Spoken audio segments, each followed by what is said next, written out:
നമസ്കാരം. സാമൂഹ്യ പാഠത്തിലേക്ക് എല്ലാ പ്രേക്ഷകർക്കും സ്വാഗതം. ഏതൊരു രോഗവും ഗുരുതരമാകുന്നത് അണുബാധയുണ്ടാകുമ്പോഴാണ്. ഈ അണുബാധകളെ നേരിടാനാണ് ഡോക്ടർമാർ ആൻറ്റിബയോട്ടിക്കുകൾ നിർദ്ദേശിക്കുന്നത്. ഈ ആൻറ്റിബയോട്ടിക്കുകൾ കൃത്യമായ അളവിലും സമയത്തും കഴിക്കേണ്ടതുണ്ട്. എന്നാൽ ഡോക്ടർമാരുടെ നിർദ്ദേശമില്ലാതെ അടിക്കടിയുള്ള ആൻറ്റിബയോട്ടിക് ഉപയോഗം ഗുണത്തേക്കാളേറെ ദോഷം ചെയ്യും. അതുകൊണ്ട് തന്നെ ആൻറ്റിബയോട്ടിക്കുകൾ എങ്ങനെ ഉപയോഗിക്കണമെന്ന് നാം മനസ്സിലാക്കിയിരിക്കേണ്ടതുണ്ട്. ഇതേക്കുറിച്ചാണ് ഇന്ന് സാമൂഹ്യ പാഠം ചർച്ച ചെയ്യുന്നത്.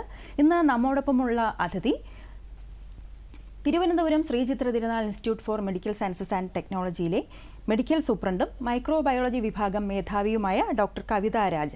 മാഡത്തിനെ ഈ പ്രോഗ്രാമിലേക്ക് ആദരപൂർവ്വം സ്വാഗതം ചെയ്യും. നമസ്കാരം മാം. പ്രേക്ഷകർക്ക് ഈ വിഷയത്തെക്കുറിച്ചുള്ള സംശയങ്ങൾ താഴെ കാണുന്ന നമ്പറിൽ വിളിച്ച് ചോദിക്കാവുന്നതാണ്. ഡോക്ടർ, നമുക്കറിയാം ഈ ആൻറ്റിബയോട്ടിക്കുകൾ അടിക്കടി ഉപയോഗിക്കുന്നത് ഗുണത്തേക്കാളേറെ ദോഷം തന്നെയാണ് ചെയ്യുക. പക്ഷേ ആൻറ്റിബയോട്ടിക്കുകൾ ഡോക്ടർമാർ നിർദ്ദേശിക്കുമ്പോൾ അത് കൃത്യമായ അളവിലും ഇടവേളയിലുമൊക്കെ കഴിക്കേണ്ടതും വളരെ പ്രധാനമാണ്.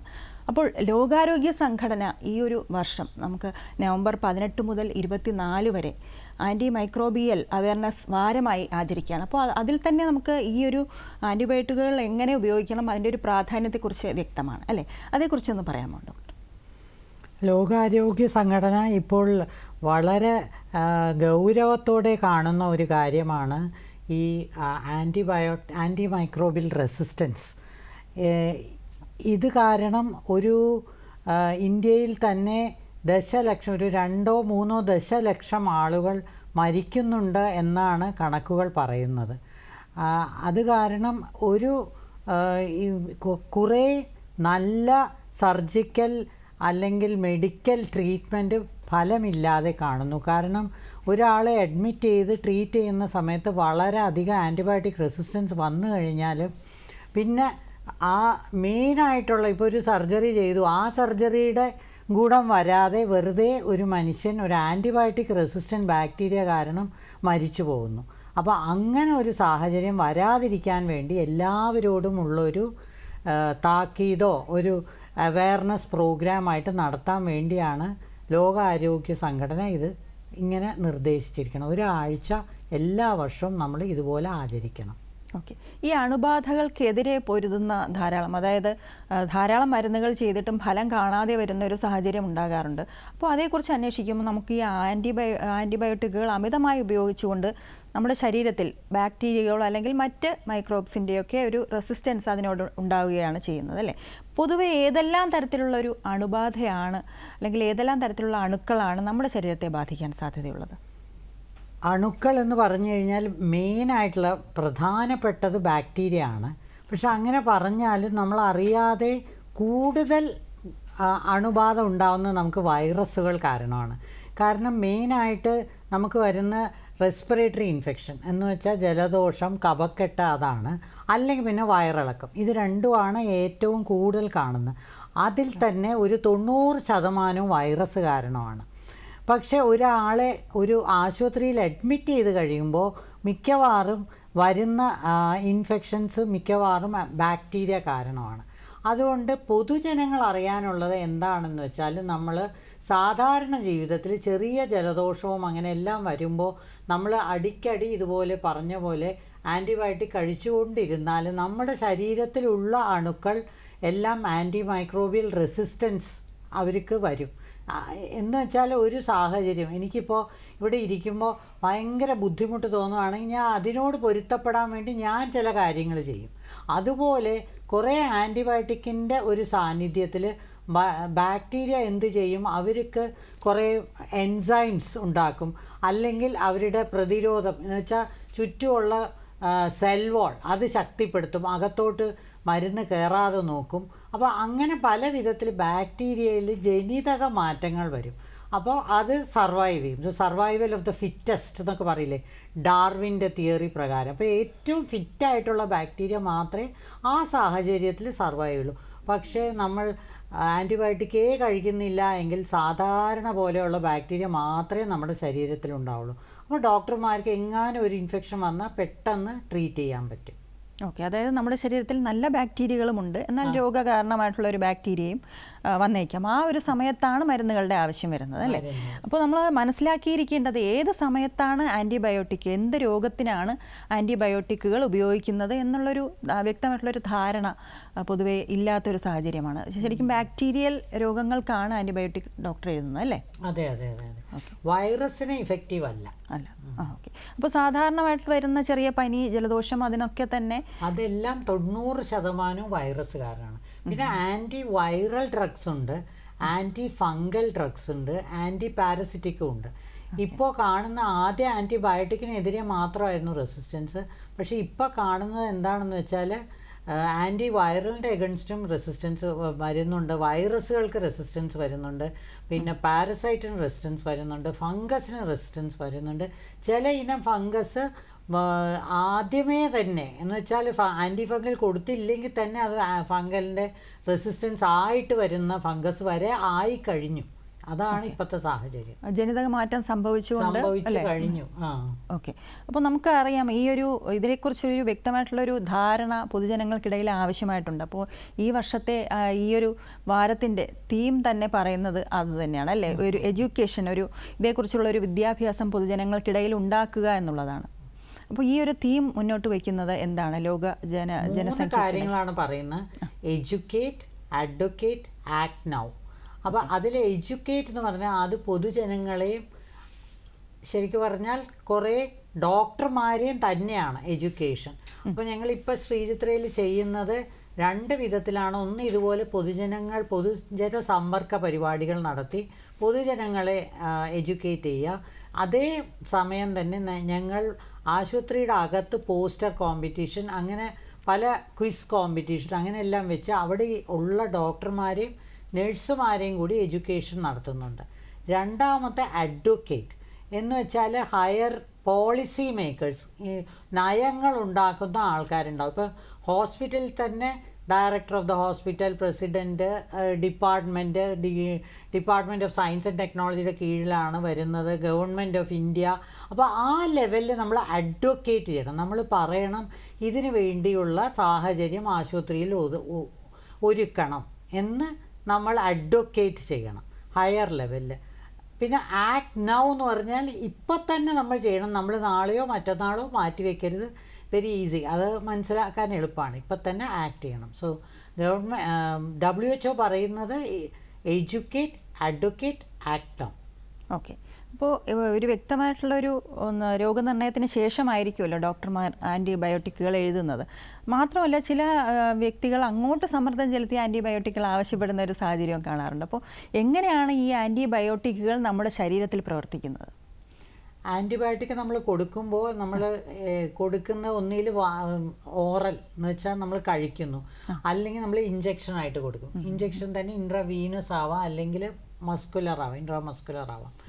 ഇങ്ങനെ കൊടുക്കുമ്പോൾ അതിനകത്ത് ഈ ശരീരത്തിനകത്ത് അണുക്കൾ ഉണ്ടെങ്കിൽ ആ ആൻറ്റിബയോട്ടിക് അണുക്കളെ നശിപ്പിക്കും, എന്ന് വെച്ചാൽ ന്യൂട്രലൈസ് ചെയ്യും. അതിന് പല മെത്തേഡ്സ് ഉണ്ട്. ചില ആൻറ്റിബയോട്ടിക് അതിൻ്റെ സെൽ വാള്, പുറമേയുള്ള സെൽ വാളിനെ നശിപ്പിച്ച് കളയും. ചിലതാണെങ്കിൽ അകത്തോട്ട് കയറി അകത്തുള്ള പ്രോട്ടീൻ സിന്തസിസ്, പ്രോട്ടീൻ ഉണ്ടാക്കുന്ന വിധം അതിനെ ഇല്ലാതാക്കും.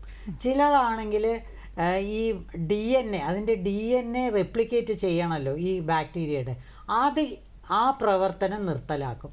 അപ്പോൾ ഈ ആൻറ്റിബയോട്ടിക് രക്തത്തിൽ കയറി, മിക്കവാറും രക്തത്തിൽ കയറിയിട്ട് ഏത് സ്ഥലത്താണ് എല്ലാ ടിഷ്യൂസിലേക്കും വ്യാപിക്കും.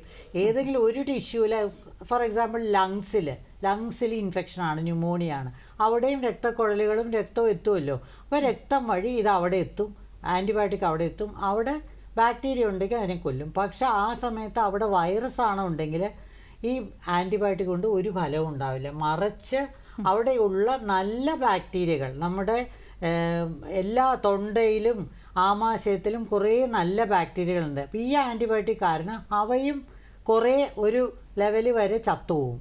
അപ്പോൾ അവരുടെ ഒരു പ്രൊട്ടക്ഷനും നമുക്കില്ലാതാവും. അതാണ് സംഭവിക്കുന്നത്. ഓക്കെ. അപ്പോൾ ഈ ആൻറ്റിബയോട്ടിക്കുകൾ കൃത്യമായിട്ടുള്ള അളവിലും സമയത്തും ഒക്കെ ഇടവേളകളിലും ഒക്കെ ഉപയോഗിക്കേണ്ടതാണ് അല്ലേ? പൊതുവേ നമുക്ക് കാണാൻ കഴിയുന്നത് ഡോക്ടർ നിർദ്ദേശിക്കുന്ന ആൻറ്റിബയോട്ടിക്കുകൾ അസുഖം ഒന്ന് കുറഞ്ഞു വരുമ്പോൾ അതിൻ്റെ ഉപയോഗം നിർത്തുന്നതായിട്ടാണ് കാണുന്നത്. ഇത് ഏത് തരത്തിലുള്ള ഫലമാണ് ഉണ്ടാക്കുന്നത്? രണ്ട് തരത്തിലുള്ള ഫലം ഉണ്ടാക്കാം. എന്ന് വെച്ചാൽ അസുഖം ഇപ്പം നമുക്കൊരു മൂത്രാശയം യൂറിനറി ഇൻഫെക്ഷൻ ആണെന്ന് വെക്കും. അപ്പം നമ്മളോട് പറയും 7 ദിവസം അല്ലെങ്കിൽ 5 ദിവസം ആൻറ്റിബയോട്ടിക് കഴിക്കണം, 4 നേരം വെച്ച് 5 ദിവസം കഴിക്കൂ എന്ന് പറയും. നമ്മൾ 2 ദിവസം കഴിച്ചിട്ട് നമുക്കൊന്ന് വേദനയൊക്കെ കുറഞ്ഞു എന്ന് തോന്നി നിർത്തിയാൽ 2-3 ദിവസം കഴിയുമ്പോൾ ബാക്കിയുള്ള ബാക്ടീരിയ, ഇപ്പോൾ കുറേ ബാക്ടീരിയയൊക്കെ ന്യൂട്രലൈസ് ആയിട്ടുണ്ടാവും, പക്ഷെ ബാക്കിയുള്ള ബാക്ടീരിയ ഒരു 2 ദിവസം കഴിയുമ്പോൾ വീണ്ടും അതിൻ്റെ സംഖ്യ കൂടി വരും, അത് പെരുകി വരും. അപ്പം 4-ാമത്തെ 5-ാമത്തെ ദിവസം വരുമ്പോൾ വീണ്ടും നമുക്ക് അസുഖമുള്ളതായിട്ട് വരും. പക്ഷെ നമുക്ക് ഭാഗ്യമുണ്ടെങ്കിൽ അതേ ആൻറ്റിബയോട്ടിക് തന്നെ കൊടുത്താൽ നമ്മൾ ചിലപ്പം ശരിയായി എന്ന് വരും. പക്ഷെ വേറൊരു പ്രശ്നം വരുന്നു. ഇപ്പോൾ 3 ദിവസം നമ്മൾ കൊടുത്തു, 3 ദിവസം കൊടുക്കുമ്പോഴത്തേക്ക് എന്ത് സംഭവിക്കുന്നു വെച്ചാൽ ഈ ആൻറ്റിബയോട്ടിക് ഇഫക്റ്റ് ഉള്ള ബാക്ടീരിയ എല്ലാം ചാവും. 2-3 ബാക്ടീരിയ മ്യൂട്ടേഷൻ അല്ലെങ്കിൽ ജനിതക മാറ്റമുള്ള ബാക്ടീരിയ അവിടെ ബാക്കി കിടപ്പുണ്ടാവും. പക്ഷേ ഈ ആൻറ്റിബയോട്ടിക് നമ്മൾ ശരിക്കും 5-6 ദിവസം കറക്റ്റായിട്ട് നമ്മൾ കഴിക്കുകയാണെങ്കിൽ നമ്മുടെ തന്നെ പ്രതിരോധ ശക്തിയുണ്ട്, ഇമ്മ്യൂൺ സിസ്റ്റം ഉണ്ട്. ആ സിസ്റ്റം ഈ ബാക്കിയുള്ള ബാക്ടീരിയയും കൂടി തുടച്ച് മാറ്റും. പക്ഷെ നമ്മൾ ഈ 2 ദിവസം കൊണ്ട് നമ്മൾ നിർത്തുക അല്ലെങ്കിൽ 3 ദിവസം നിർത്തി കഴിഞ്ഞാൽ പ്രതിരോധ ശക്തി വരുന്നതിന് മുമ്പ് തന്നെ മറ്റേ ഈ ജനിതക മാറ്റം വന്ന ബാക്ടീരിയകൾ പെരുകാൻ തുടങ്ങും. അപ്പോൾ അവസാനം വരുമ്പോൾ നമ്മൾ 5-ാമത്തെ ദിവസം വീണ്ടും മൂത്രം ഒഴിക്കുമ്പോൾ വേദന അങ്ങനെയൊക്കെ വരുമ്പോൾ പിന്നെ ആൻറ്റിബയോട്ടിക് കഴിക്കുമ്പോൾ ബാക്കിയുള്ള ഈ ബാക്ടീരിയ ആയിരിക്കും ഇരിക്കുന്നത്, എന്ന് വെച്ചാൽ ജനിതക മാറ്റം വന്നത്. അപ്പോൾ അതിന് ഇഫക്റ്റ് ഇല്ലാതെ വരും. ഓക്കെ. അപ്പോൾ കൃത്യത ഇല്ലാത്ത ആൻറ്റിബയോട്ടിക് ഉപയോഗം നമ്മുടെ സ്വാഭാവികമായിട്ടുള്ള രോഗപ്രതിരോധ ശേഷിയെ വരെ ബാധിക്കുകയാണ് ചെയ്യുന്നത് അല്ലേ? ഡോക്ടർ ഇപ്പോൾ സൂചിപ്പിച്ചതുപോലെയുള്ള ഈ യൂറിനറി ഇൻഫെക്ഷൻ പോലുള്ള പ്രശ്നങ്ങൾ പലരിലും അടിക്കടി ഉണ്ടാകുന്നതായിട്ട് കാണാറുണ്ട്. മാത്രമല്ല ഈ ഒരു സാഹചര്യത്തിൽ ഇപ്പോൾ പറഞ്ഞതുപോലെ തന്നെ ആൻറ്റിബയോട്ടിക്കുകൾ ബാക്കിയിരിക്കുന്ന മരുന്നുകൾ അതിപ്പോൾ എത്ര കാലപ്പഴക്കമാകാത്ത മരുന്നുകളാണെങ്കിൽ പോലും വീണ്ടും ഒരു ഇൻഫെക്ഷൻ വരുമ്പോൾ ഉപയോഗിച്ചാൽ എന്താണ് അതിൻ്റെ ഒരു പാർശ്വഫലമായിട്ട് വരുന്നത്? വീണ്ടും ഒരു ഇൻഫെക്ഷൻ വരുമ്പോൾ നമുക്ക് ഉറപ്പായിട്ട് പറയാൻ പറ്റില്ല അത് ആദ്യം ഉണ്ടായ ഇൻഫെക്ഷൻ തന്നെയാണോ എന്ന് നമുക്ക് ഉറപ്പില്ല. അപ്പോൾ അതേ ആൻറ്റിബയോട്ടിക് ഉപയോഗിച്ചാൽ അതിന് അത്രയ്ക്ക് ഇഫക്റ്റ് വരാൻ ചാൻസ് ഇല്ല. ചിലപ്പോൾ നമുക്ക് ഭാഗ്യവശാൽ ചിലപ്പോൾ ഇഫക്റ്റ്, അതുകൊണ്ടാണ് ആൾക്കാർ എടുക്കുന്നത്. കാരണം ചിലപ്പോൾ അതേ തന്നെ ആയിരിക്കും, അപ്പോൾ ഇഫക്റ്റ് വരും. അപ്പോൾ അത് കാണുമ്പോൾ അടുത്ത ഒരാൾക്ക് കൊടുക്കും, അങ്ങനെ കൈമാറി വരുമ്പോൾ ഏതെങ്കിലും ഒരാൾക്ക് ഇത് ഇഫക്റ്റ് ഇല്ലാതെ വരും. മാത്രമല്ല വീട്ടിലെ മറ്റംഗങ്ങളും ഇതേ മരുന്ന് തന്നെ ഉപയോഗിക്കുന്നതും പൊതുവെ കാണാം. പിന്നെ എന്താണെന്ന് വെച്ചാൽ ഡോക്ടർ കൊടുക്കുമ്പോൾ കറക്റ്റായിട്ടുള്ള പ്രിസ്ക്രിപ്ഷൻ ആയിരിക്കും. അതിൽ എത്ര ദിവസം കഴിക്കണം, എത്ര പ്രാവശ്യം ഒരു ദിവസം കഴിക്കണം, എങ്ങനെ കഴിക്കണം, ഭക്ഷണത്തിന് മുൻപാണോ പിന്നെയാണോ, ഇതെല്ലാം പറഞ്ഞിട്ടുണ്ടാവും. പക്ഷെ അടുത്ത ആൾക്ക് കൊടുക്കുമ്പോൾ ഈ കാര്യങ്ങളെല്ലാം മറന്ന് ഗുളിക മാത്രം കൈമാറും, ഈ കാര്യങ്ങളൊന്നും പറയില്ല. അപ്പോൾ കഴിക്കുന്ന രീതിക്കും വ്യത്യാസം വരും.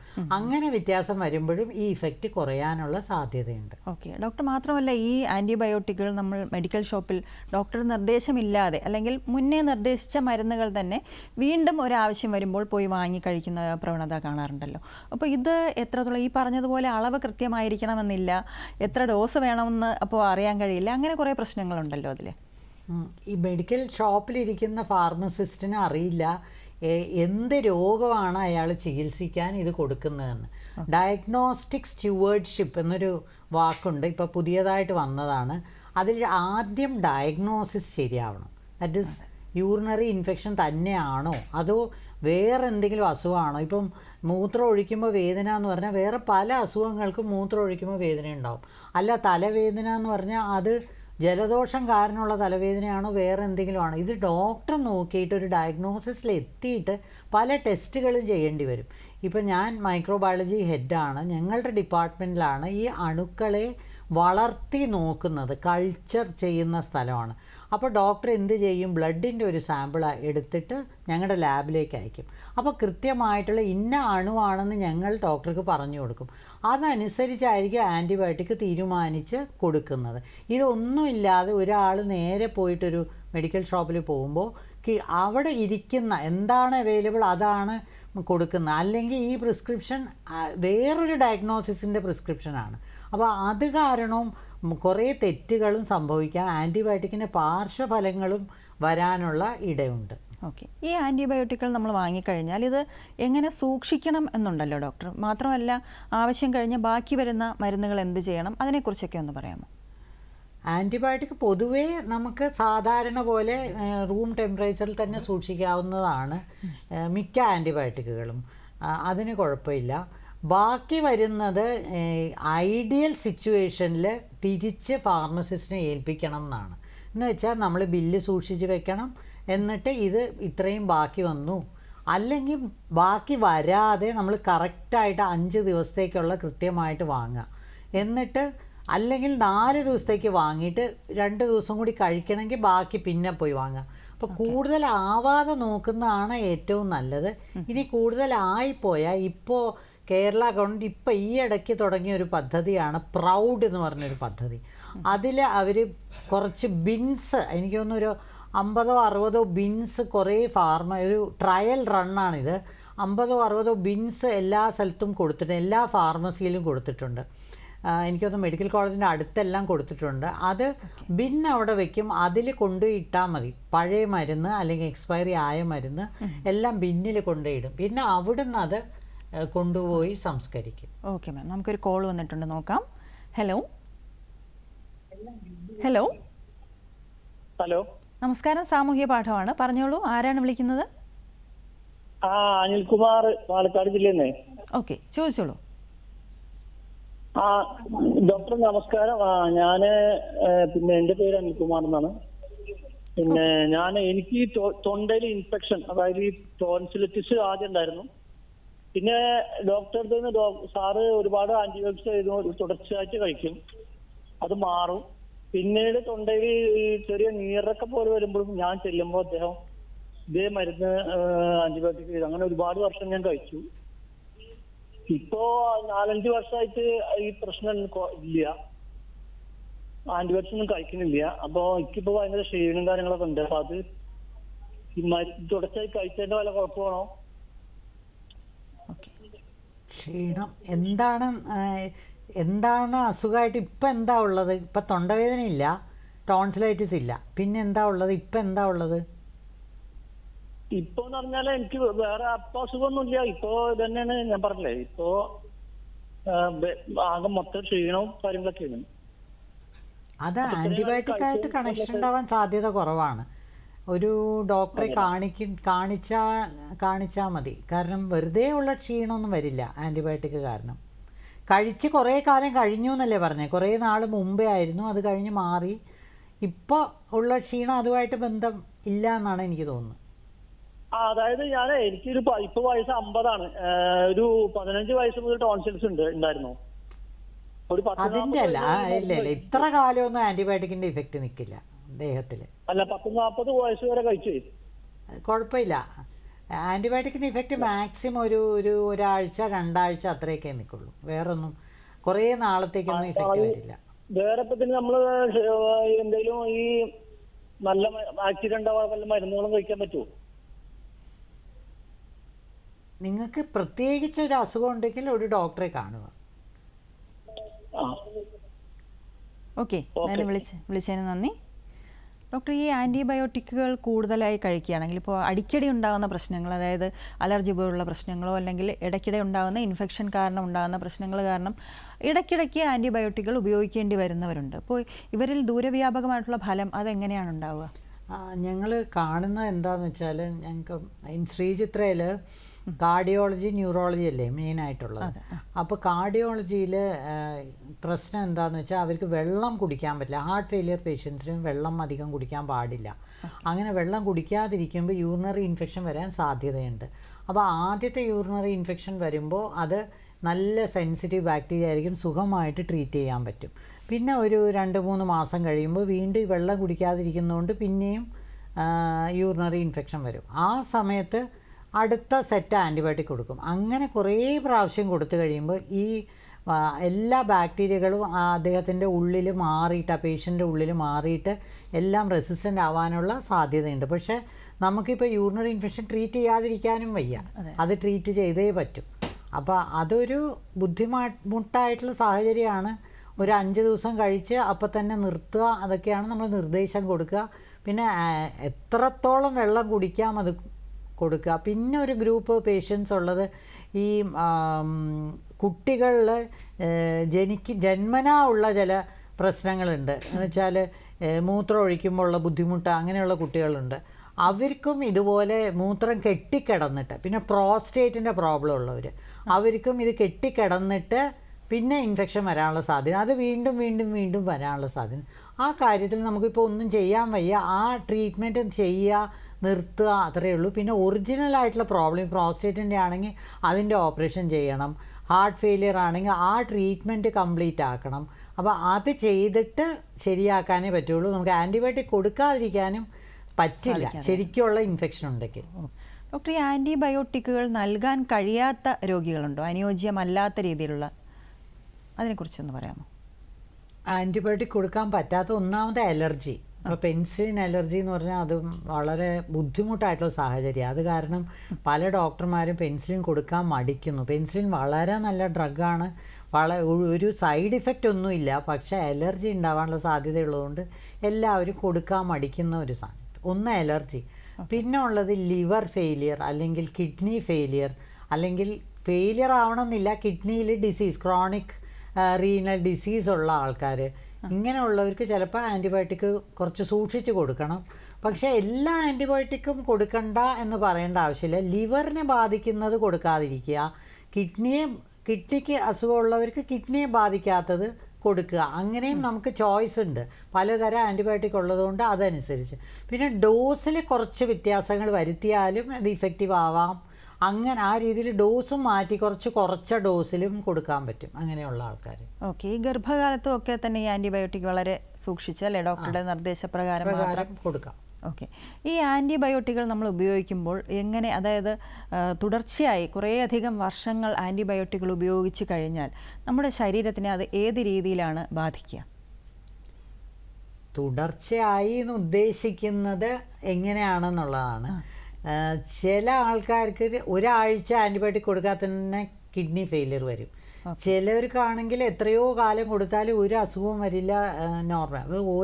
അതൊരു ബയോളജിയാണ്. ഓരോ ആളുടെയും ശരീരത്തിൻ്റെ ഘടന അനുസരിച്ച് വേറെ വേറെ ആയിട്ട് വരും. അല്ലാതെ സ്ഥിരമായിട്ട് ഈ ആൻറ്റിബയോട്ടിക് ഇത്ര കാലം കഴിച്ചാൽ ഇന്ന കാര്യം വരും അങ്ങനെ നമുക്ക് പറയാൻ വയ്യ. ചില ആൻറ്റിബയോട്ടിക്കുകളുണ്ട് കിഡ്നി വഴി പുറത്തേക്ക് വിടുന്ന ആൻറ്റിബയോട്ടിക്, അപ്പോൾ അത് കിഡ്നിയെ ബാധിക്കാം. ലിവർ മെറ്റബിളൈസ് ചെയ്യുന്ന ആൻറ്റിബോഡീസ് ഉണ്ട്, അപ്പോൾ അത് ലിവറിനെ ബാധിക്കാം. പക്ഷേ എല്ലാവരും ഒരുപോലെ അല്ലാത്തതുകൊണ്ട് ചിലവർക്ക് ലിവർ വീക്കാണെങ്കിൽ അപ്പോൾ ലിവർ ഫെയിലിയർ അങ്ങനെ പോകും. പക്ഷെ അപ്പോൾ നമുക്കിത് പറയാൻ വയ്യ, ആർക്കാണ് എന്താണ് സംഭവിക്കുക എന്ന് പറയാൻ വയ്യ. പക്ഷെ മിക്കവാറും ഒരു 60-70% പേർക്ക് ഒരു കുഴപ്പവും ഇല്ലാതെ തന്നെ പോകും. ഓക്കെ. ഈ ആൻറ്റിബയോട്ടിക്കുകൾ മനുഷ്യരിൽ മാത്രമല്ല ഉപയോഗിക്കുന്നത്, അല്ലേ? നമുക്കറിയാം ഡയറി ഫാമുകളിൽ, കോഴി ഫാമുകളിലൊക്കെ തന്നെ ഇത് ഉപയോഗിക്കുന്നുണ്ട്, കാർഷിക രംഗത്തുമൊക്കെ തന്നെ ഉപയോഗിക്കുന്നുണ്ട്. അതിലേക്ക് നമുക്ക് വരാം ഒരു കോൾ എടുത്തതിന് ശേഷം. ഹലോ ഹലോ ഹലോ, നമസ്കാരം. സാമൂഹ്യ പാഠമാണ്, പറഞ്ഞോളൂ. ആരാണ്? ഞാൻ തന്നെ മാഡം, പ്രഭുകുമാർ തന്നെ, ഹോൾഡ് ചെയ്യാം. ഓക്കെ, ചോദിച്ചോളൂ. ഹലോ ഡോക്ടർ കേൾക്കുന്നുണ്ട്, സംസാരിച്ചോളൂ. മാഡം, ഞാൻ ഷവറയിൽ നിന്ന് പ്രഭുകുമാർ. ഡോക്ടർ, പ്രിസ്ക്രൈബ് ചെയ്യുന്ന രാവിലെയും രാത്രിയിലും 2 ടൈം പറഞ്ഞല്ലോ, അപ്പൊ അതിനാ ടൈം വല്ലതും ഉണ്ടോ? ആൻറ്റിബയോട്ടിക് കഴിക്കാനുള്ള സമയം, ആൻറ്റിബയോട്ടിക് കഴിക്കാനുള്ള സമയം രാവിലെ രാത്രി എന്ന് പറഞ്ഞാൽ അതിൻ്റെ അർത്ഥം ട്വൈസ് ഡെയിലി ഡോസാണ്. അപ്പോൾ 24 മണിക്കൂറാണല്ലോ ഒരു ദിവസത്തിലുള്ളത്. ഒരു ദിവസത്തിൽ 2 പ്രാവശ്യം കഴിക്കണം എന്നുണ്ടെങ്കിൽ 12 മണിക്കൂർ കൂടുമ്പോൾ കഴിച്ചാൽ മതി. അത് സൗകര്യത്തിന് വേണ്ടി രാവിലെ ഭക്ഷണം കഴിച്ചു കഴിഞ്ഞ് രാത്രി ഭക്ഷണം കഴിച്ചു കഴിഞ്ഞിട്ടും കഴിക്കാം, അതാണ് പറയുന്നത്. ഓക്കെ, മറ്റു ചോദ്യങ്ങളുണ്ടോ? ഓക്കെ, വിളിച്ചതിന് നന്ദി. ഡോക്ടർ, ഈ പറഞ്ഞതുപോലെ ഈ നമ്മൾ കൃത്യമായിട്ടുള്ള സമയം പാലിച്ചില്ല, ഏതെങ്കിലും സാഹചര്യങ്ങളിൽ അതിൽ എന്തെങ്കിലും ചെറിയ മാറ്റങ്ങൾ വന്നു കഴിഞ്ഞാൽ എന്തെങ്കിലും പ്രശ്നമുണ്ടോ നമ്മുടെ ശരീരത്തിന്? എന്ന് വെച്ചാൽ നമ്മൾ ചിലപ്പോൾ പറയും 6 മണിക്കൂർ കൂടുമ്പോൾ മരുന്ന് കഴിക്കണം. അപ്പോൾ 6 മണിക്കൂറാണ് ആ മരുന്ന് രക്തത്തിലുള്ള സമയം. അപ്പോൾ 6 മണിക്കൂർ കഴിയുമ്പോഴത്തേക്ക് മരുന്നിൻ്റെ അളവ് കുറഞ്ഞു കുറഞ്ഞു വരും രക്തത്തിൽ. അപ്പോൾ അണുക്കൾ കൂടുതൽ പെരുകാനുള്ള സാധ്യതയുണ്ട്. അപ്പോൾ 6 മണിക്കൂറിന് വരെ നമ്മൾ 10 മണിക്കൂറായാൽ പിന്നെ വരുന്നത് കുറേ കൂടുതൽ അണുക്കൾ അവിടെ പെരുകി കഴിഞ്ഞു. അപ്പോൾ ട്രീറ്റ്മെൻറ്റ് കുറച്ചും കൂടി ബുദ്ധിമുട്ടാവും. ഓക്കെ, ശരി. അപ്പോൾ നമ്മൾ നേരത്തെ പറഞ്ഞു വന്നത് മനുഷ്യരിൽ മാത്രമല്ല, മൃഗങ്ങളിലും കോഴി ഫാമുകളിലും കാർഷിക രംഗത്തുമൊക്കെ കൃഷി ആവശ്യങ്ങൾക്കൊക്കെ തന്നെ ആൻറ്റിബയോട്ടിക്കുകൾ ഉപയോഗിക്കുന്നുണ്ടല്ലോ. അപ്പോൾ ഇത് ഉണ്ടാക്കാൻ ഇടയുള്ള, അതായത് മറ്റ് അസുഖങ്ങളില്ലെങ്കിൽ പോലും ഈ രംഗങ്ങളിൽ ആൻറ്റിബയോട്ടിക്കുകൾ ഉപയോഗിക്കുന്നുണ്ട് അല്ലേ? ഇതെന്തെല്ലാം പ്രത്യാഘാതങ്ങൾ ഉണ്ടാകാൻ സാധ്യതയുണ്ട്? അത് പൊതുവേ നമ്മൾ നോക്കിയാൽ ഈ കോഴികൾ, ആട്, പിന്നെ ഈ മത്സ്യം, മീനുകൾക്ക് പോലും ആൻറ്റിബയോട്ടിക് കണ്ടെത്തിയിട്ടുണ്ട് അതിൻ്റെ അകത്ത് ശരീരത്തിൽ. അപ്പോൾ ഇതെല്ലാം നമ്മൾ കഴിക്കുമ്പോൾ അതിനകത്തുള്ള ബാക്ടീരിയ, ഇറ്റ് ഈസ് ആൻറ്റിബയോട്ടിക്കിനേക്കാളും അതിനകത്തും ഇതുപോലെ റെസിസ്റ്റൻസ് ഉള്ള ബാക്ടീരിയകൾ കാണും. അത് നമ്മുടെ അകത്തേക്ക് പോവാം. ഈ മീൻ മരിച്ചെങ്കിലും അതിനകത്തുള്ള എല്ലാ സാധനങ്ങളും നമ്മൾ കഴിക്കുകയാണ്. അപ്പോൾ അത് നോർമലായിട്ടിരിക്കുന്ന ഇതാണെങ്കിൽ, ആൻറ്റിബയോട്ടിക് ഒന്നും കൊടുക്കാത്തതാണെങ്കിൽ നോർമലായിട്ടുള്ള ബാക്ടീരിയ നമ്മുടെ അകത്ത് പോവുള്ളൂ.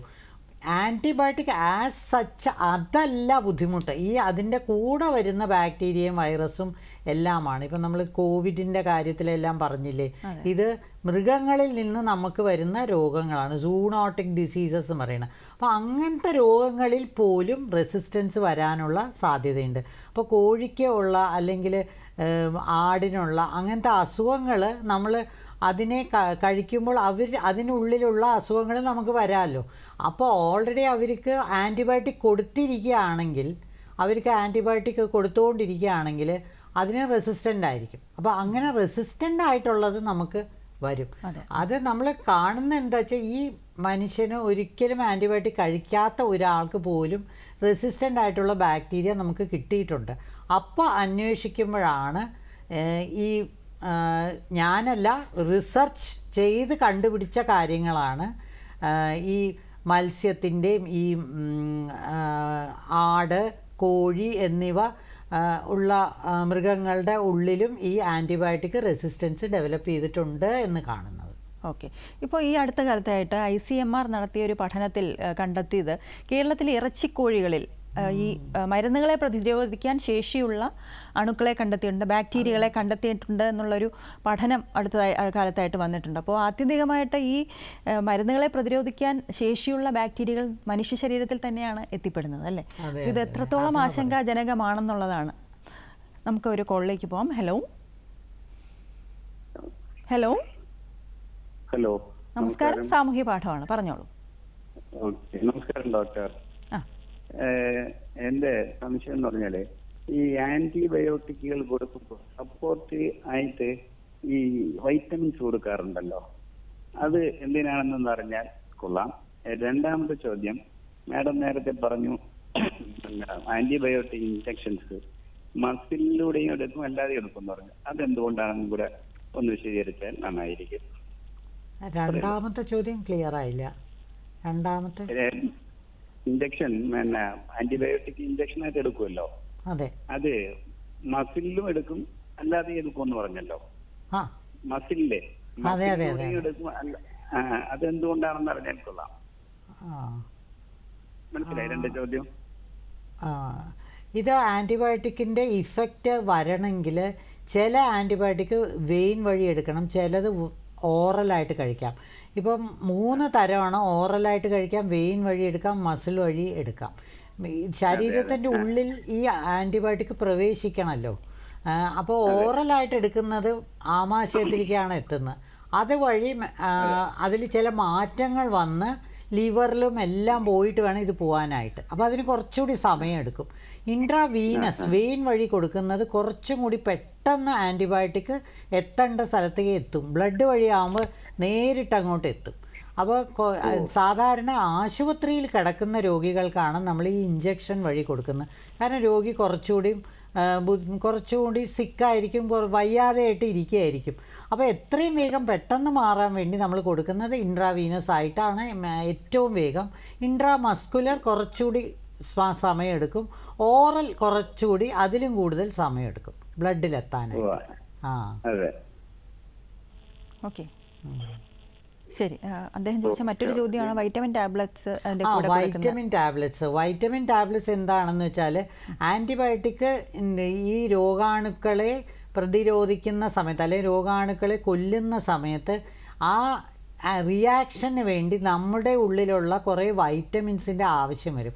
കെമിക്കൽ റിയാക്ഷൻസ് ആണ് അതിൽ B12, B2, B1 അങ്ങനത്തെ വൈറ്റമിൻസിൻ്റെ ആവശ്യം വരും. പിന്നെ ഒരു കാര്യമുള്ളത് ഇതിൻ്റെ കൂടെ ഈ വൈറ്റമിൻ എന്ന് പറയുന്നതിൻ്റെ കൂടെ സാധാരണ നമ്മൾ കുറച്ച് നോർമൽ ബാക്ടീരിയ, സാധാരണയുള്ള ബാക്ടീരിയയും കുറച്ച് കാൻഡിഡ എന്ന് പറഞ്ഞ ഈസ്റ്റ് ഇതും കൂടി ചേർത്തിട്ടുണ്ടാവും. അപ്പോൾ ഈ ആൻറ്റിബയോട്ടിക് കുറേ ബാക്ടീരിയകളെ കൊല്ലുമല്ലോ. അപ്പോൾ ഇതിൻ്റെ കൂടെ നമ്മുടെ ശരീരത്തിലുള്ള നല്ല ബാക്ടീരിയ പോലും അത് നശിപ്പിക്കും. അപ്പോൾ ആ നശിപ്പിക്കുന്ന ബാക്ടീരിയയ്ക്ക് പകരമുള്ള ബാക്ടീരിയ പോലും അതിൽ അടങ്ങിയിട്ടുണ്ട് ചില വൈറ്റമിൻസിൻ്റെ കൂടെ. അപ്പോൾ ഇതെല്ലാം കൂടി ഒരു സപ്ലിമെൻ്റാണ്, ആൻറ്റിബയോട്ടിക്കിൻ്റെ പാർശ്വഫലങ്ങൾ വരാതിരിക്കാനുള്ള സപ്ലിമെൻ്റാണ് ഈ വൈറ്റമിൻ. ഓക്കെ, വ്യക്തമായെന്ന് വിചാരിക്കുന്നു. വിളിച്ചതിന് നന്ദി. ഡോക്ടർ, ഈ പൊതുവേ ആൻറ്റിബയോട്ടിക്കുകൾ കൊടുക്കുമ്പോൾ അതിൻ്റെ കൂടെ വൈറ്റമിൻ സപ്ലിമെൻറ്റ്സ് കൊടുക്കാറുണ്ട്. അതിനോടൊപ്പം തന്നെ ഒരു ആൻറ്റാസിഡ് ടാബ്ലറ്റിനും കൂടെ ഡോക്ടർ എഴുതാറുണ്ടല്ലോ. അപ്പോൾ എന്തിനാണ് അങ്ങനെ ചെയ്യുക? ചില ആൻറ്റിബയോട്ടിക് ഈ ഓറലായിട്ട് കഴിക്കുമ്പം ആമാശയത്തിലെത്തുമ്പോൾ ഒരു റിയാക്ഷൻ വരും.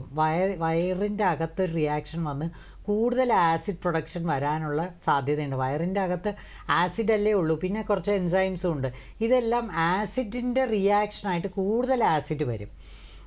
അതിനെ ചെറുക്കാൻ വേണ്ടിയിട്ടാണ് ആൻറ്റാസിഡ്സ് കൊടുക്കുന്നത്. അപ്പോൾ ചിലർക്ക് ഇങ്ങനെ പുളിച്ച് തേട്ടി വരും, ചിലർക്ക് ഗ്യാസ് പോലെ തോന്നും, ഭയങ്കര എരിച്ചിൽ വരും. ചില ആൻറ്റിബയോട്ടിക്കിന് അത് കൂടുതലാണ്. എറിത്രോമൈസിൻ, ഡോക്സിസൈക്ലിൻ ഇങ്ങനത്തെ ആൻറ്റിബയോട്ടിക്സിന് കുറച്ച് കൂടുതൽ ഈ ആസിഡിറ്റി വരാനുള്ള സാധ്യതയുണ്ട്.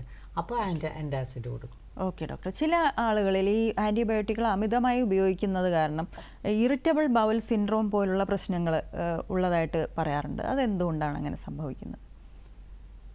ഇറിറ്റബിൾ ബവൽ സിൻഡ്രോം ആൻറ്റിബയോട്ടിക് ആയിട്ട് കണക്ട് ചെയ്തിട്ടുണ്ടോ എന്ന് എനിക്കറിയില്ല. പക്ഷേ ഇതെല്ലാം ആ സെയിം ഇതാണ്. ഒരു കെമിക്കൽ നമ്മുടെ അകത്തോട്ട്, ഇതൊരു ഫോറിൻ ഒരു പുറത്തുനിന്നുള്ളൊരു സാധനം, നമ്മുടെ ശരീരത്തിൻ്റെ ഭാഗമല്ലല്ലോ. അപ്പോൾ ഏതോ ഒരു ഫാക്ടറിയിൽ ഉണ്ടാക്കിയ കെമിക്കൽസ് തന്നെയാണ് ആൻറ്റിബയോട്ടിക്. അതിന് ഈ അണുക്കളുടെ മുകളിൽ കുറേ ഇഫക്റ്റ് ഉള്ള പോലെ നമ്മുടെ ശരീരത്തിൻ്റെ മുകളിലും കുറേ ഇഫക്റ്റ് കാണും. ആ ഇഫക്റ്റിൻ്റെ ഭാഗമായിട്ട് പല ലിവറിൻ്റെ മുകളിൽ കാണും. അതേപോലെ ആമാശയത്തിൽ കാണുമ്പോൾ ഇറിറ്റബിൾ ബവൽ സിൻഡ്രോം വരുന്നതായിരിക്കും.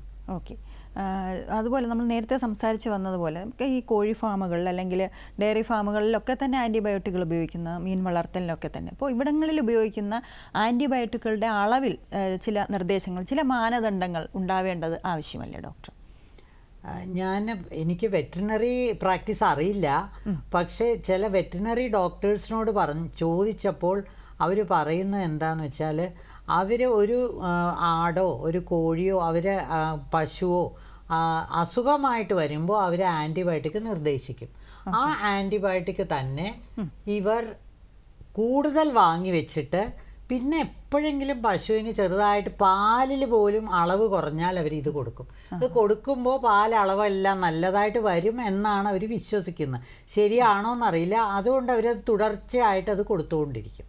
ഓക്കെ, അപ്പോൾ ഈ ആൻറ്റിബയോട്ടിക്കുകൾ നമ്മൾ നേരത്തെ പറഞ്ഞതുപോലെ കൃത്യമായ അളവ് അല്ലെങ്കിൽ ഏത് സമയത്താണ് കഴിക്കണം എന്നുള്ള ഡോക്ടറിൻ്റെ ഒരു നിർദ്ദേശം ഉണ്ടാകാറുണ്ട് അല്ലേ? അപ്പോൾ ഈ നിർദ്ദേശം പാലിക്കാതെ വന്നു കഴിഞ്ഞാൽ അല്ലെങ്കിൽ കൃത്യമായിട്ടുള്ള സമയമല്ലാതെ കഴിക്കുമ്പോഴുള്ള ബുദ്ധിമുട്ട് ഡോക്ടർ പറഞ്ഞു. അത് മാത്രമല്ല, എക്സ്പയറി ഡേറ്റ് കഴിഞ്ഞ അല്ലെങ്കിൽ കഴിയാറായിട്ടുള്ള അത്തരത്തിലുള്ള മരുന്നുകൾ ഉപയോഗിക്കുമ്പോഴും പ്രശ്നങ്ങൾ ഉണ്ടാകാറുണ്ടല്ലോ. അത് നമുക്ക് ഇതെങ്ങനെ നമുക്ക് പരിഹരിക്കാൻ കഴിയും? എക്സ്പയറി കഴിഞ്ഞിട്ടുള്ള മരുന്ന് കഴിച്ചാൽ മിക്കവാറും അതിന് ഇഫക്റ്റ് ഉണ്ടാവില്ല. കാരണം ഇതൊരു കെമിക്കലാണ്, അതിനൊരു കാലയളവുണ്ടാവും. അത് കഴിയുമ്പോൾ അതിൻ്റെ ഇഫക്റ്റ് പോവും.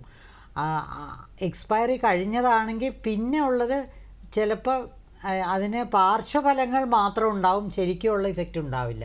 അങ്ങനെയും വരാം. ഇപ്പോൾ ചില രോഗങ്ങൾക്ക് നേരത്തെ പറഞ്ഞതുപോലെ ബാക്ടീരിയൽ രോഗങ്ങളായിട്ടുള്ള ന്യൂമോണിയ പോലുള്ള പ്രശ്നങ്ങളൊക്കെ അടിക്കടി വരുന്നവരുണ്ട്.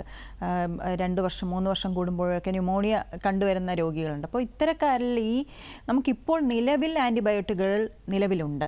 പക്ഷേ എങ്കിൽ പോലും ഭാവിയിൽ അത്തരം മരുന്നുകൾക്കൊരു റെസിസ്റ്റൻസ് ഉണ്ടായാൽ പിന്നെ നമുക്ക് അടുത്ത സ്റ്റെപ്പ് എന്താണെന്നുള്ള ഒരു ചോദ്യം തന്നെയാണ്. എന്താണ് പിന്നെ ചെയ്യുക? അത് ഫാർമസ്യൂട്ടിക്കൽ കമ്പനീസിനോട് ചോദിച്ചു കഴിഞ്ഞാൽ അവർക്ക് ആൻറ്റിബയോട്ടിക് പുതിയത് ഉണ്ടാക്കുന്നതിൽ വലിയ താല്പര്യമില്ല. ഹാർട്ട് ഡിസീസ്, ന്യൂറോളജിക്കൽ പ്രോബ്ലംസ്, ഇപ്പം വേറെ അസുഖങ്ങൾക്കെല്ലാം അവർക്ക് പുതിയ കിഡ്നിയുടെ ഡ്രഗ്സ് എല്ലാം ഉണ്ടാക്കാൻ അവർ റെഡിയാണ്. പക്ഷെ അവർക്ക് കൂടുതൽ ആൻറ്റിബയോട്ടിക് കൂടുതൽ. അതിൻ്റെ എന്താ കാരണമെന്ന് ചോദിച്ചു കഴിഞ്ഞാൽ, ഒരു ആൻറ്റിബയോട്ടിക് ഇറക്കിയാൽ ഒരു 4-5 വർഷത്തിൻ്റെ ഉള്ളിൽ റെസിസ്റ്റൻസ് ഡെവലപ്പ് ചെയ്യും. അപ്പോൾ അവർ ഈ ബുദ്ധിമുട്ടി ഉണ്ടാക്കിയ ആൻറ്റിബയോട്ടിക്കിൻ്റെ ഇഫക്റ്റ് ഇല്ലാതാവും. അപ്പം ബേസിക്കായിട്ട് എൻ്റെ ഒരു മെസ്സേജ് എന്താണെന്ന് വെച്ചാൽ, നമുക്ക് ഇപ്പോൾ എത്രയോ ഒരു 10 തരം ആൻറ്റിബയോട്ടിക്കുകളുണ്ട്. ഓരോ തരത്തിന് ഒരു 10 ട്രേഡ് നെയിംസ് വേറെ ഉണ്ടാവും. പക്ഷേ ഒരു 10 ഡിഫറെൻറ്റ് ടൈപ്സ് ആൻറ്റിബയോട്ടിക്സ് നമ്മുടെ കയ്യിലുണ്ട്.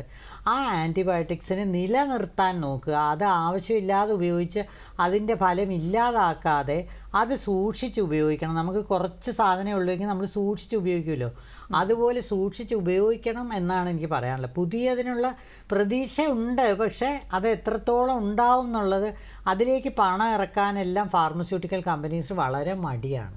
ഓക്കെ ഡോക്ടർ, നമുക്കൊരു കോളിലേക്ക് പോയിട്ട് മടങ്ങി വരാം. ഹലോ ഹലോ ഹലോ, നമസ്കാരം. സാമൂഹ്യ പാഠമാണ്, പറഞ്ഞോളൂ. ആരാണ്? ഞാൻ എൻ്റെ പേര് ഉണ്ണി, മണ്ണാർക്കാട്ടെന്നാണ്. ഓക്കെ, ചോദിച്ചോളൂ. അതായത് ഡോക്ടറോടെ പറഞ്ഞല്ലോ ഓറലായിട്ടും ഒക്കെ ആന്റിബയോട്ടിക് എടുക്കാന്നുള്ളത്. അപ്പോ എനിക്ക് ഓറലായിട്ട് ആന്റിബയോട്ടിക് കഴിച്ചു കഴിഞ്ഞാല് വിത്തിൻ 2 days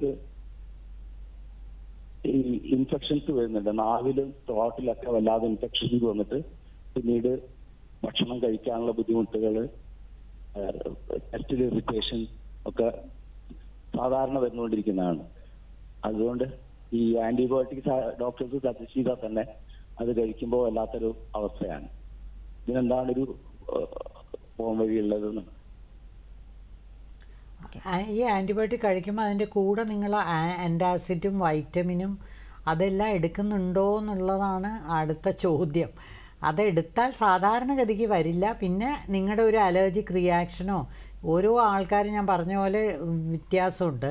അപ്പോൾ ഏത് ആൻറ്റിബയോട്ടിക്കാണ് നിങ്ങൾക്ക് ചേരണത് എന്ന് വെച്ചാൽ അത് മാത്രം എടുത്താൽ മതി. അത് ഡോക്ടറോട് പറയണം, ഈ ആൻറ്റിബയോട്ടിക് കഴിച്ചിട്ട് എനിക്ക് ഇതുപോലെ വായിൽ പുണ്ണ് വന്നു, അല്ല ഭയങ്കര അസ്വസ്ഥത വന്നു, അതെല്ലാം നിങ്ങൾ പറയണം. അപ്പോൾ പിന്നെ ആ ആൻറ്റിബയോട്ടിക് തരാതെ വേറെ ഏതെങ്കിലും പറ്റുമോ എന്ന് നോക്കും. അതാണ്, അത്രയേ ഉള്ളൂ അതിന് പോകും വഴി. നിങ്ങളുടെ റിയാക്ഷനായിരിക്കും ആ ആൻറ്റിബയോട്ടിക്കിനോട്. വേറെ ആൾക്കത് കഴിക്കാൻ പറ്റുന്നുണ്ടാവും. എല്ലാ ആൻറ്റിബയോട്ടിക്കും ഒരുപോലെയല്ല. ഞാൻ പറഞ്ഞില്ലേ 10 തരം ഉണ്ടെന്ന്. അപ്പോൾ ഒരു തരമായിരിക്കും നിങ്ങൾക്ക് ഇപ്പം തരുന്നത്. അത് ഡോക്ടറോട് പറയണം, ഇത് കഴിക്കുമ്പോൾ എനിക്ക് ഇങ്ങനെയൊക്കെ ഉണ്ടാവും എന്ന് പറയണം. അപ്പോൾ വേറൊരു ടൈപ്പ് തരാനുള്ള ഇതുണ്ട്, സാഹചര്യമുണ്ട്. ഓക്കെ, ഡോക്ടറോട് സംസാരിക്കുക അതേക്കുറിച്ച്. വിളിച്ചതിന് നന്ദി. ഡോക്ടർ, ഈ ആൻറ്റിബയോട്ടിക് അല്ലെങ്കിൽ ആൻറ്റി മൈക്രോബിയൽ മരുന്നുകളോട് പ്രതിരോധശേഷി ആർജിച്ച സൂപ്പർ ബഗ്സ് എന്ന് പറയുന്ന വിഭാഗത്തിൽപ്പെടുന്ന അത്തരം അണുക്കളോട് ആ അണുക്കൾക്ക് എങ്ങനെയാണ് ഇത്രയധികം പ്രതിരോധശേഷി ആർജിക്കാൻ കഴിയുന്നത്? എങ്ങനെയാണ്? ഇതിൽ ബേസിക്കായിട്ട് ആൾക്കാർക്ക് മനസ്സിലാവാത്തത് എന്താണെന്ന് വെച്ചാൽ, ഇത് കൊടുക്കുമ്പോൾ രോഗാണു മാറുന്നതല്ല. എത്രയോ 1 മില്യൺ ബാക്ടീരിയ ഒരു സ്ഥലത്തുണ്ടെങ്കിൽ അതിൻ്റെ അകത്ത് 1000 ബാക്ടീരിയയ്ക്ക് ജനിതക മാറ്റം വരും. കാരണം അത് പെട്ടെന്ന് പെരുകണ സാധനമാണ്. അപ്പോൾ ഈ ജനറ്റിക് മെറ്റീരിയൽ അതിൻ്റെ പെട്ടെന്ന് ഇങ്ങനെ മാറി മാറി വരുന്നു. ഇപ്പോൾ കോവിഡ് സമയത്ത് നമ്മൾ എത്രയോ വേരിയൻസ് കണ്ടല്ലോ, അതുപോലെ തന്നെ ബാക്ടീരിയയ്ക്കും എത്രയോ വേരിയൻസ് അതിനകത്ത് തന്നെ ഉണ്ടാവും. അപ്പോൾ ഒരു ഡ്രഗ് കൊടുക്കുമ്പോൾ ആ ആൻറ്റിബയോട്ടിക്കിന് സെൻസിറ്റീവായിട്ടുള്ള എല്ലാ ബാക്ടീരിയയും ചത്തുപോകും. ചത്തുപോയി കഴിയുമ്പോൾ ബാക്കി കിടക്കുന്ന 1000 എണ്ണത്തിന് ജനിതക മാറ്റം വന്നതാണ്. അതിന് പ്രതിരോധ ശക്തിയുണ്ട് ആൻറ്റിബയോട്ടിക്കിൻ്റെ അഗൻസ്റ്റ്. ആ ബാക്ടീരിയ പിന്നെ പെരുകാൻ തുടങ്ങും. അപ്പോൾ പെരുകുമ്പോൾ ഏതാണ് പെരുകുന്നത്? ഈ ആൻറ്റിബയോട്ടിക് പ്രതിരോധിക്കാൻ പറ്റുന്നത് മാത്രം അങ്ങ് പെരുകും. അങ്ങനെയാണ് സൂപ്പർ ബഗ് എന്നുള്ള ആ പ്രതിഭാസം വരുന്നത്. നമുക്ക് ഒരു കാര്യം ചെയ്യാൻ പറ്റുന്നത് ഈ ഇൻഫെക്ഷൻ വരാതെ നോക്കുക. അപ്പം നമ്മൾ ആശുപത്രിയിലൊക്കെ ഏറ്റവും അധികം നമ്മൾ പറയുന്നത് ഇൻഫെക്ഷൻ കൺട്രോൾ. അപ്പോൾ ഇൻഫെക്ഷൻ അണുബാധ രോഗികൾക്ക് വരാതെ നോക്കണം. ഒരു സെറ്റ് രോഗികൾ ഇൻഫെക്ഷൻ ആയിട്ട് വരുന്നവരുണ്ട്, അതിനെ ഇൻഫെക്ഷൻ ട്രീറ്റ് ചെയ്യണം. വേറൊരു സെറ്റ് രോഗികൾ എങ്ങനെയാണെന്ന് വെച്ചാൽ അവർ വേറെ എന്തെങ്കിലും അസുഖമായിട്ട് ഹാർട്ടിൻ്റെ അസുഖം അല്ലെങ്കിൽ ബ്രെയിനിലുള്ള അസുഖം അല്ലെങ്കിൽ കാല് മുട്ട അങ്ങനെ എന്തെങ്കിലും ഒരു ഓപ്പറേഷന് വേണ്ടിയിട്ട് അങ്ങനെയൊക്കെ അഡ്മിറ്റായ അവർക്ക് അണുബാധയൊന്നും ഇല്ല. വന്നു കഴിഞ്ഞ് ഒരു അണുബാധ അവർക്ക് വരുവാണെങ്കിൽ അതിൽ ആൻറ്റി മൈക്രോബിയൽ റെസിസ്റ്റൻസ് ഉണ്ടാവാനുള്ള സാധ്യത വളരെ കൂടുതലാണ്. കാരണം ഈ എൻവയൺമെൻറ്റ്, ഈ ആശുപത്രിയിലുള്ള സാഹചര്യം എങ്ങനെയാണെന്ന് വെച്ചാൽ ധാരാളം ആൻറ്റിബയോട്ടിക് ഉപയോഗിക്കുന്ന ഒരു സ്ഥലമാണ്. അപ്പോൾ അവിടുന്ന് എവിടുന്നെങ്കിലും ഒരു ഇൻഫെക്ഷൻ വന്നു കഴിഞ്ഞാൽ അത് പിന്നെ ട്രീറ്റ് ചെയ്യാനായിട്ട്, അപ്പോൾ അങ്ങനെയാണ് ഈ സൂപ്പർ ബഗ്സ് ഡെവലപ്പ് ചെയ്യുന്നത്. ചില സ്ഥലത്ത് ആൻറ്റിബയോട്ടിക്കിൻ്റെ ഉപയോഗം വളരെ കൂടുതലായിരിക്കും. അതിൻ്റെ ഒരു എക്സാമ്പിളാണ് ആശുപത്രി. അവിടെയാണ് ഈ സൂപ്പർ ബഗ്സ് വരാൻ ഏറ്റവും വീര്യം കൂടിയ ആൻറ്റിബയോട്ടിക് പോലും ഫലമില്ലാതെ വരുന്നത് അപ്പോഴാണ്. ഓക്കെ ഡോക്ടർ, നമുക്കൊരു കോൾ വന്നിട്ടുണ്ട് നോക്കാം. ഹലോ ഹലോ ഹലോ, നമസ്കാരം, സാമൂഹ്യ പാഠമാണ്, പറഞ്ഞോളൂ, ആരാണ്? ഞാൻ ശ്രീചിത്രയിലെ റിട്ടയർഡ് ചീഫ് ഫിസിയോതെറാപ്പിസ്റ്റ് വിൻസെന്റ് ആണ്. എനിക്ക് മാഡത്തിനെ അറിയാം. മാഡത്തിനോട് ഒരു ചോദ്യം ചോദിക്കാനുണ്ട്. ശരി, ചോദിച്ചു. എല്ലാ ആന്റിബയോട്ടിക്കിന്റെയും കൂടെ പ്രോബയോട്ടിക് ഉപയോഗിക്കേണ്ട ആവശ്യമുണ്ടോ? എന്തുപയോഗിക്കുന്ന? പ്രോബയോട്ടിക്, നല്ല പ്രോബയോട്ടിക് എല്ലാ ആൻറ്റിബയോട്ടിക്കിനും കൂടെ ഉപയോഗിക്കുന്നത് നല്ലതാണ്. കാരണം അത് നല്ല ബാക്ടീരിയനെ കൊല്ലും. അപ്പോൾ ഇതൊരു സപ്ലിമെൻ്റ് പോലെ അഡീഷൻ ആയിട്ട് വരും, നല്ലതാണ്. ഏത് ആൻറ്റിബയോട്ടിക് ആണെങ്കിലും അതിൻ്റെ കൂടെ പ്രോബയോട്ടിക് കഴിക്കണം, നല്ലതാണ്. ഓക്കെ, ശരി, വിളിച്ചതിന് നന്ദി. നമുക്ക് അടുത്ത ഇടവേളയിലേക്ക് പോകാം. ഇടവേളയ്ക്ക് ശേഷം തിരിച്ചു വരാം.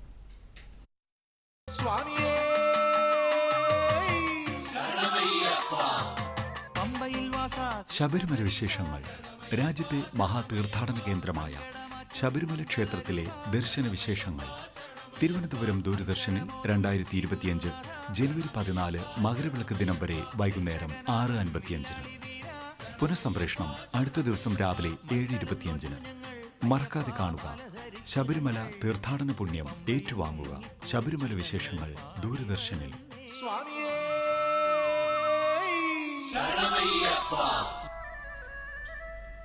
സാമൂഹ്യപാഠം തുടരുന്നു. ഡോക്ടർ, നമുക്കറിയാം ചില ഗുരുതര രോഗങ്ങളുള്ളവർ, രോഗപ്രതിരോധ ശേഷി കുറഞ്ഞവർ, അപ്പോൾ ഇത്തരക്കാർക്കൊക്കെ തന്നെ അണുബാധകൾ ഉണ്ടായിക്കഴിഞ്ഞാൽ നമുക്ക് ഈ പറഞ്ഞതുപോലെ ആൻറ്റിബയോട്ടിക് റെസിസ്റ്റൻസ് ഉള്ള വിഭാഗത്തിലുള്ള അവരാണെങ്കിൽ ചികിത്സ എന്ന് പറയുന്നത് പലപ്പോഴും ഫലം കാണാതെ വരുന്ന ഒരു സാഹചര്യം ഉണ്ടാകാറുണ്ടല്ലേ? അപ്പോൾ നമ്മൾ പൊതുവെ എല്ലാവരും, അല്ലെങ്കിൽ കുട്ടികൾ മുതൽ അങ്ങോട്ട് എല്ലാവരും തന്നെ മരുന്നുകൾ ഉപയോഗിക്കുമ്പോൾ അറിഞ്ഞിരിക്കേണ്ട കുറച്ച് കാര്യങ്ങൾ, അതിനെക്കുറിച്ചൊന്ന് പറയാമെന്ന്. മരുന്ന് ഉപയോഗിക്കുമ്പോൾ കറക്റ്റായിട്ടുള്ള പ്രിസ്ക്രിപ്ഷൻ പ്രകാരം ഉപയോഗിക്കണം. എന്താണ്, എത്ര അളവിൽ കഴിക്കണം, ഡോസേജിൽ മാറ്റം വരാൻ പാടില്ല. എത്ര പ്രാവശ്യം കഴിക്കണം ഒരു ദിവസം, അത് കറക്റ്റായിട്ട് കഴിക്കണം. എത്ര ദിവസം കഴിക്കണം, അത് വളരെ ഇമ്പോർട്ടൻ്റ് ആണ്. 5 ദിവസമാണെങ്കിൽ കൃത്യമായിട്ട് 5 ദിവസം കഴിക്കണം. ഇതാണ് മെയിനായിട്ട്. പിന്നെ ചിലപ്പോൾ പറയും ഭക്ഷണം കഴിഞ്ഞ് കഴിക്കണം എന്ന് പറയും. അപ്പോൾ അതും നമുക്കൊരു പ്രൊട്ടക്ഷന് വേണ്ടിയിട്ടാണ് ഭക്ഷണം കഴിഞ്ഞ് കഴിക്കണം എന്ന് പറയുന്നത്. ചിലത് അബ്സോർപ്ഷന് ബുദ്ധിമുട്ടുള്ളതുണ്ടാവും, അപ്പോൾ അത് ഭക്ഷണത്തിന് മുമ്പേ എന്ന് പറയും. കാരണം ആദ്യം അത് കഴിച്ച് അത് അബ്സോർബായിട്ട് പിന്നെ ഭക്ഷണം കഴിക്കാൻ. അപ്പോൾ എങ്ങനെയാണ് ഇത് പറയുന്നത് അതേപടി നമ്മൾ കഴിക്കണം. പിന്നെ നമുക്ക് പ്രതിരോധ ശക്തി കുറവായിട്ടുള്ള സാഹചര്യം വരുവാണെങ്കിൽ നമ്മൾ മാസ്ക് ഉപയോഗിക്കുക, കൈ നല്ലപോലെ കഴുകുക. നമുക്കെല്ലാം അറിയാം, ഇപ്പോൾ കോവിഡ് കഴിഞ്ഞ പിന്നെ എങ്ങനെയാണ് ഈ അസുഖങ്ങൾ വരാതിരിക്കേണ്ടതെന്ന് നമുക്കറിയാം. അപ്പോൾ ആ കാര്യങ്ങളെല്ലാം കൃത്യമായിട്ട് പാലിച്ച് അസുഖം വരാതെ നോക്കുന്നതാണ് ഏറ്റവും നല്ല വഴി. മാത്രമല്ല, നമ്മൾ ഉപയോഗിക്കുന്ന ഭക്ഷണത്തിൽ നിന്ന് പലപ്പോഴും രോഗങ്ങൾ വരാനുള്ള ഒരു സാധ്യതയുണ്ടല്ലോ ഡോക്ടർ. അപ്പോൾ അതിലും ഒരു ശുചിത്വം പാലിക്കണം. മാത്രമല്ല, ഈ ബാക്ടീരിയൽ ഇൻഫെക്ഷൻ വരാൻ സാധ്യതയുള്ള സാഹചര്യങ്ങളുണ്ട്. നമുക്കറിയാം, ഫാർമ കമ്പനികളുടെയൊക്കെ പരിസരങ്ങൾ അല്ലെങ്കിൽ കണ്ടാമിനേഷനിലൂടെയൊക്കെ തന്നെ ആശുപത്രികളിൽ നിന്നൊക്കെ തന്നെ രോഗികളാവുന്ന ഒരു സാഹചര്യവും നിലനിൽക്കുന്നുണ്ടല്ലോ. അപ്പോൾ ഇതിനെക്കുറിച്ചുള്ള ഒരു അവബോധം തീർച്ചയായും ജനങ്ങളിലേക്ക് എത്തേണ്ടതുണ്ട്. മരുന്നുകൾ വെറുതെ ഉപയോഗിക്കുകയല്ല വേണ്ടത്, അത് എങ്ങനെ ഉപയോഗിക്കണം, അല്ലെങ്കിൽ രോഗം വരാതെ നമുക്ക് നാച്ചുറൽ ആയിട്ടുള്ളൊരു പ്രതിരോധ ശക്തി അതെങ്ങനെ കൂടുതൽ ആർജിക്കാം എന്നതിനെക്കുറിച്ചും അറിഞ്ഞിരിക്കേണ്ടതല്ലേ? അതെ, പ്രോട്ടീൻ എന്ന് വെച്ചാൽ മാംസ്യം അല്ലേ, പ്രോട്ടീൻസാണ് നമ്മുടെ ശരീരത്തിൽ ഇമ്മ്യൂണിറ്റി പ്രതിരോധ ശക്തി ഉണ്ടാക്കുന്ന ഘടകങ്ങൾ. അപ്പം നമ്മൾ ഭക്ഷണം കഴിക്കുമ്പോൾ ഒരു ഡയറ്റീഷ്യൻ്റെ അടുത്ത് പോയി ചോദിക്കുകയാണെങ്കിൽ പറയും നിങ്ങൾ കാർബോഹൈഡ്രേറ്റ് ഫാറ്റ് നിങ്ങൾ കുറവ് കഴിക്കണം, പ്രോട്ടീൻ കൂടുതൽ കഴിക്കണം. അപ്പോൾ ആ ഒരു കാര്യം വളരെ നല്ലതാണ്. പ്രോട്ടീൻ അടങ്ങുന്ന ഭക്ഷണങ്ങൾ കൂടുതൽ കടല, പയർ, പിന്നെ മീറ്റ് ഇപ്പം ആൻറ്റിബയോട്ടിക്കിൻ്റെ പ്രശ്നം കാരണം അതിൽ ബുദ്ധിമുട്ടാണ്. എന്നാലും ഫിഷ് ഇതെല്ലാം വളരെ നല്ലതാണ്. പിന്നെ ധാരാളം വെജിറ്റബിൾസ്, അതിൽ B12, B1, B2, B3, vitamin B, C vitamin എല്ലാം ഉള്ളതാണ് വെജിറ്റബിൾസ്. അപ്പോൾ വെജിറ്റബിൾസും പയറുവർഗ്ഗങ്ങളും ധാരാളം കഴിക്കുക. മുട്ടയുടെ വെള്ള ഇതെല്ലാം പ്രോട്ടീൻ അടങ്ങുന്ന സാധനങ്ങളാണ്. അത് കൂടുതൽ നമ്മുടെ ഭക്ഷണത്തിൽ ഉൾപ്പെടുത്തിയാൽ നമുക്ക് ഒരുവിധം നല്ല പ്രതിരോധ ശക്തി വരും. അപ്പോൾ നമുക്ക് വരാതിരിക്കാനുള്ളത് ഈ ആശുപത്രിയിലൊക്കെ ആവശ്യമില്ലാതെ പോകാതിരിക്കുക. നമുക്ക് ഒരാൾ അഡ്മിറ്റായി, നമ്മളുടെ അറിയുന്ന ഒരാൾ അഡ്മിറ്റായി, എല്ലാവരും കൂട്ടത്തോടെ ആശുപത്രിയിൽ ആളെ കാണുമ്പോൾ ആൾ ശരിയാവട്ടെ, അസുഖം മാറട്ടെ, വീട്ടിൽ വന്നിട്ട് കണ്ടാലും മതിയല്ലോ. അപ്പോൾ ആവശ്യമില്ലാതെ ആശുപത്രിയുടെ അകത്ത് പോയി തിരക്ക് കൂട്ടി അവിടെ നിൽക്കുന്ന വേറെ രോഗികളുടെ അടുത്ത് നിന്ന് ഇപ്പോൾ അന്ന് നിപ്പ വന്നത്, അവിടെ ലൈനായിട്ട് ഇരുന്ന ആൾക്കാർക്ക് എല്ലാം നിപ്പ വന്നു. അപ്പോൾ അതുപോലെ ആരൊക്കെയാണ് ആശുപത്രിയിൽ ഇരിക്കുന്നത് നമുക്ക് പറയാൻ വയ്യ. അതുകൊണ്ട് ആവശ്യമില്ലാതെ ആശുപത്രിയും അങ്ങനെ കൂട്ടം കൂടിയുന്ന സ്ഥലങ്ങളിൽ പോകാതിരിക്കുക. എങ്ങാനും പോകേണ്ടി വന്നാൽ തന്നെ മാസ്ക് ധരിക്കുക. തിരിച്ചു വരുമ്പോൾ കൈ നല്ലപോലെ കഴുകുക. ഭക്ഷണം കഴിക്കുന്നതിന് മുമ്പേയും നമുക്ക് ഇപ്പം ടോയ്ലറ്റിലൊക്കെ പോകുമല്ലോ, അവിടെ നമ്മൾ പല സ്ഥലത്തും ഇപ്പോൾ പൊതു ടോയ്ലറ്റൊക്കെ ആണെങ്കിൽ ട്രെയിനിലൊക്കെ ട്രാവൽ ചെയ്യുമ്പോൾ അങ്ങനെ ഒരു ടോയ്ലറ്റിൽ പോവുകയാണെങ്കിൽ പുറത്ത് വരുമ്പോൾ നല്ലപോലെ കൈ സോപ്പിട്ട് കഴുകുക. ഇങ്ങനെ കുറേ കാര്യങ്ങൾ നമ്മൾ ശ്രദ്ധിച്ചാൽ മതി. ഓക്കെ, നമ്മൾ കൂടുതൽ ജാഗ്രത പാലിക്കേണ്ടതുണ്ട് അല്ലേ? രോഗാണുക്കൾ കൂടുതൽ ശക്തി പ്രാപിച്ചുകൊണ്ടേയിരിക്കും, അതിന് മാറ്റം സംഭവിച്ചുകൊണ്ടേയിരിക്കും. അപ്പോൾ തീർച്ചയായും നമ്മളാണ് കൂടുതൽ ഇതേക്കുറിച്ച് ബോധവാന്മാരായിരിക്കുക. പൊതുജന ആരോഗ്യ വിഭാഗത്തിൽ നിന്ന് തന്നെ ധാരാളം ഇതിനു വേണ്ടിയിട്ടുള്ള അവയർനെസ് പരിപാടികളൊക്കെ തന്നെ നടക്കുന്നുണ്ട്. അപ്പോൾ ഇതൊക്കെ തന്നെ പ്രയോജനപ്പെടുത്തേണ്ടതാണ്. അപ്പോൾ നമ്മുടെ സാമൂഹ്യ പാഠത്തിൻ്റെ സമയം ഇവിടെ കഴിയുകയാണ്. വളരെ നന്ദിയുണ്ട് ഡോക്ടറിന് ഈ പരിപാടിയിൽ പങ്കെടുത്തതിന്. സാമൂഹ്യ പാഠം പൂർണ്ണമാകുന്നു. എല്ലാ പ്രേക്ഷകർക്കും നന്ദി, നമസ്കാരം.